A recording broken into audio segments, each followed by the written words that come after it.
ta problem odgovornosti pri ustvarjanju javnega mnenja. Namreč zadnje čase je ta pojav, če nekdo zgubi volitve, ki je seveda levičar in napreden, pride rezultat na koncu, ja, sej desnega voli samo Raja.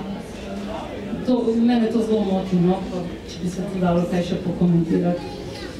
Ja, jaz tle v bistvu, ne vem, ne, zdaj, če bi se s pepelom začela posipati ali ne, mislim, da ne, no, da niti ni toliko potrebe, ne, je pa dejstvo, da iz te predvolilne ameriške kampanje izhaja ena neizpodbitna stvar in to je, da je dejansko največji poraženec teh volitev celoten medijsko-komunikacijski stroj. Pa ne mislim toliko zato zaradi teh nesrečnih javnomnenjskih raziskav, ki jih zdaj vsi pljuvamo in pač si pridušamo, kako smo spet nasedli in nikoli več. Ker dejansko jaz mislim, da tako dramatično se zmotili niso. Torej, zmotili seveda so se, ne. Ampak hočem reči, ves čas predvolilne kampanje sta si bila oba tekmeca zelo blizu, oziroma Trump je zaostajal za Clintonovo znotraj tistih 3-4% v zadnjih mesecih. Ne? In tile odstotki so tisto, čemu statistiki rečejo, tale razpon napake. In se pravi, da na nek način, če je za tistih nekaj odstotkov javnomnenjska raziskava dajala prednost njej, pri tem ni bilo izključeno, da ne bi mogel zmagati on, da bi se lahko stvar obrnila. Ampak to samo kot en komentar na stran, zakaj nimam na prvem mestu poražencev raziskovalcev javnega mnenja, ampak v bistvu medije kot celoto. Zakaj? Ker so fenomen Donalda Trumpa od vsega začetka pač so razpihovali mediji. Zaradi njegove pojavnosti, zaradi njegove zabavnosti, zaradi goriva, ki ga je dajal celotni medijski mašineriji, ki se je z njim lahko vrtela v tem svojem neustaljivem 24-urnem ciklusu. In jaz to v bistvu, kako bi rekla, tudi z neko tako grenkobo govorim, ker sem to pred 10 leti dala že vse skozi, z italijanskim predsednikom vlade Silviom Berlusconijem. Tam je bilo zelo podobno. Takrat mediji praktično, kot tudi, ko smo poskušali iskati vsebine, se spuščati vsebine, smo bili na nek način prisiljeni poročati samo o teh njegovih burkaških izpadih. Ker je bilo to tisto, kar so na nek način v bistvu tudi uredniki, ki so na svoj način spet od svojih ali od celotnega tega, bi rekla, javnomnenjskega stroja, ki ga tudi takrat nihče ni znal prekiniti, želeli to objavljati, ker se je to gledalo. In smo bili potem pri klasičnem vprašanju, kaj bi prej kokoš ali jajce.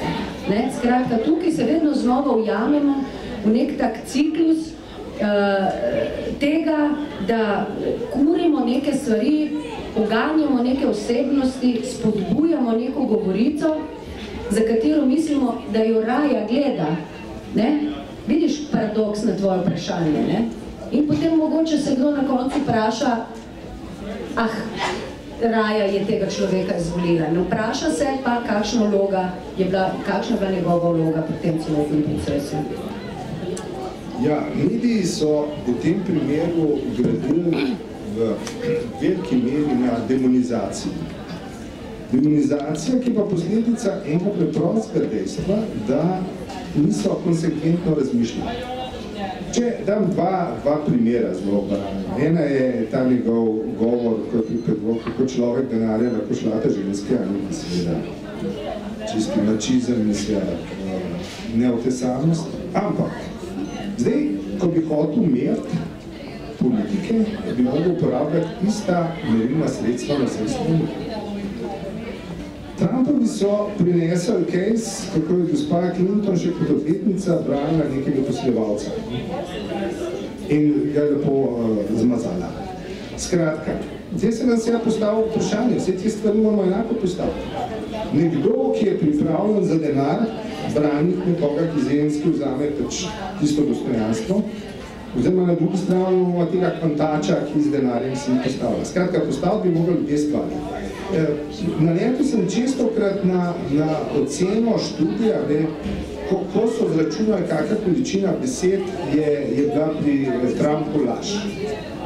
Ampak tukaj me je motil, oziroma česa nisem opazil, da bi slišal, kakšna količina laži je pa izgovorila Clintona. Tega pa ni bilo, pri njemu se tega ni merilo. In zdaj tudi vprašanje eno drugo, kaj je laž. A je laž en podatek, ali je recimo laž to, da si ti za svobodo govora in podobno, hkrati pa tvoja administracija prereže, oziroma da prerezati internetno povezavo tega gospoda iz Londona, Assangea. Ja.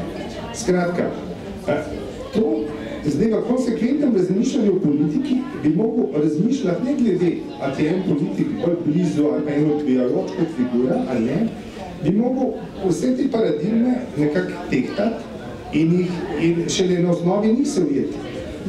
Mislim, se odločati za svojo državo. Celo veliki Noam Chomsky, prvi, največji, najbolj slavljen intelektualec sodobne dobe, je rekel, da je zdaj v dilemi.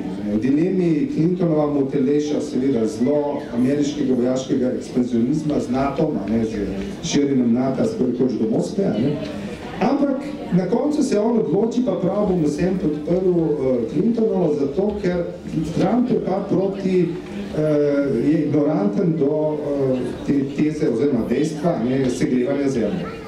Ampak kaj je naredil prva stran Trump po izvolitvi, je začel obračati, rekel sem, mogoče da to res pomembno vprašanje.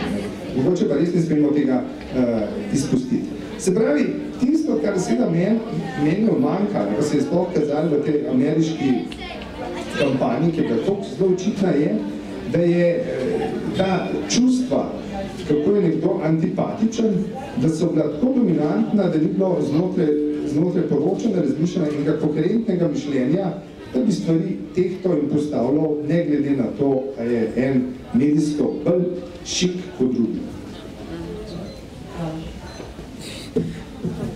Ja, jaz bi lahko rekel, da smo lahko opazovali neposredno ta etični paradoks oziroma moralni paradoks, ker vsak bo rekel, tu ni bilo nobene etike komunikacije seveda v tej kampanji, ampak poglejte, o čem se je pa govorilo. Govorilo se je samo o morali.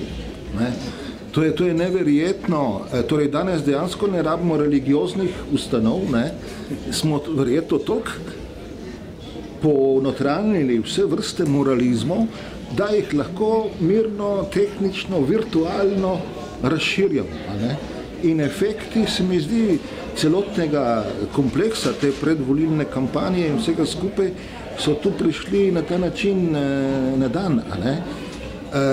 Je pa dejansko vprašljivo to, ker gre pač za voditelja najvplivnejše države na svetu, pravzaprav imperatorja svetovnega in zdaj, seveda, če drži ta morala, da gre svet v remengo, potem seveda se vprašamo, kaj skozi to virtualno moralo, moralizme mi produciramo.